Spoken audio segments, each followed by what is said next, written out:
আমরা আজকে ৪৫তম BCS এর ৪৩তম প্রস্তুতি দেখব। আপনি যদি স্টুডেন্ট ডায়েরি চ্যানেলে নতুন হয়ে থাকেন তাহলে সাবস্ক্রাইব করে পাশে থাকা বেল আইকনটি অন করে দিন আমাদের পরবর্তী ভিডিও নোটিফিকেশন পাওয়ার জন্য। আর যদি অলরেডি সাবস্ক্রাইব করে থাকেন তাহলে আপনাকে ধন্যবাদ। আমাদের দেশে ইউরিয়া সার উৎপাদনে কাঁচামাল হিসাবে কোনটি ব্যবহার করা হয়? সঠিক উত্তর ঘ, প্রাকৃতিক গ্যাস।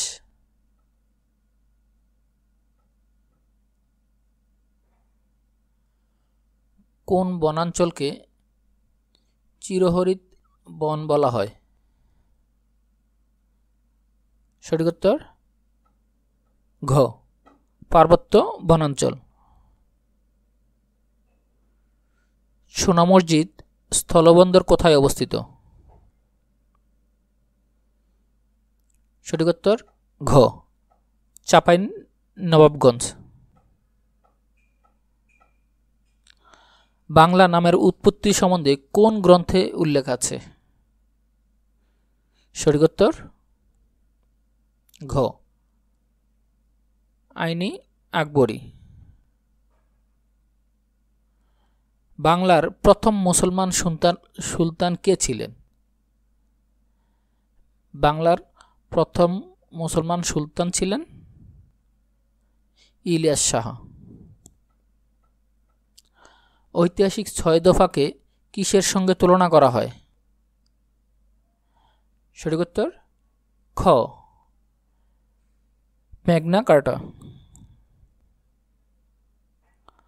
বাংলাদেশের স্বাধীনতার ঘোষণাপত্র কবে গৃহীত হয়? সঠিক উত্তর ঘ, ১৭ এপ্রিল ১৯৭১। মুক্তিযুদ্ধের সময় মুজিবনগর কোন সেক্টরের অন্তর্ভুক্ত ছিল? সঠিক উত্তর ঘ, ৮ নং সেক্টর। বাংলাদেশের জাতীয় পতাকার ডিজাইনার কে? সঠিক উত্তর ঘ, কামরুল হাসান।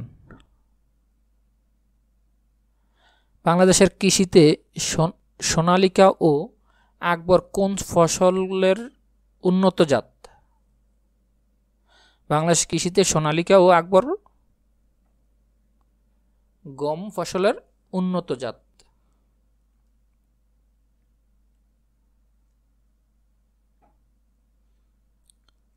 বাংলাদেশের কোন রপ্তানি পণ্যটি হোয়াইট গোল্ড হিসাবে পরিচিত? সঠিক উত্তর ঘ, চিংড়ি। বাংলাদেশের সংবিধানের কত নম্বর অনুচ্ছেদে চিন্তা ও বিবেকের স্বাধীনতা নিশ্চিত করা হয়েছে? সঠিক উত্তর ঘ, ৩৯ নম্বর। ফকির আন্দোলনের নেতা কে ছিলেন? ফকির আন্দোলনের নেতা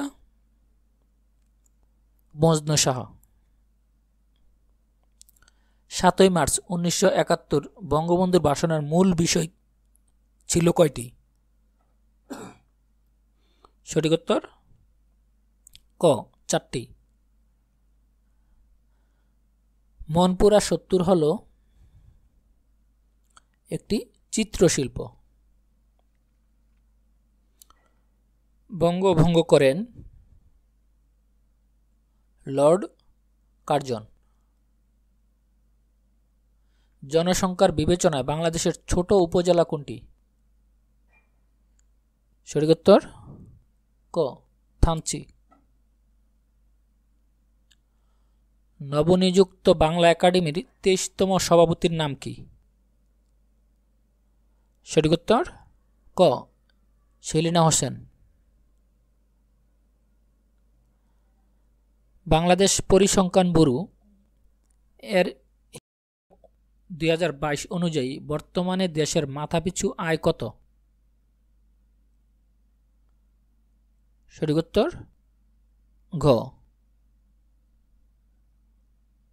২৮২৪ মার্কিন ডলার। সংবিধানের কোন অনুচ্ছেদে সংবাদপত্রের স্বাধীনতার কথা বলা হয়েছে? সঠিক উত্তর খ 39/2।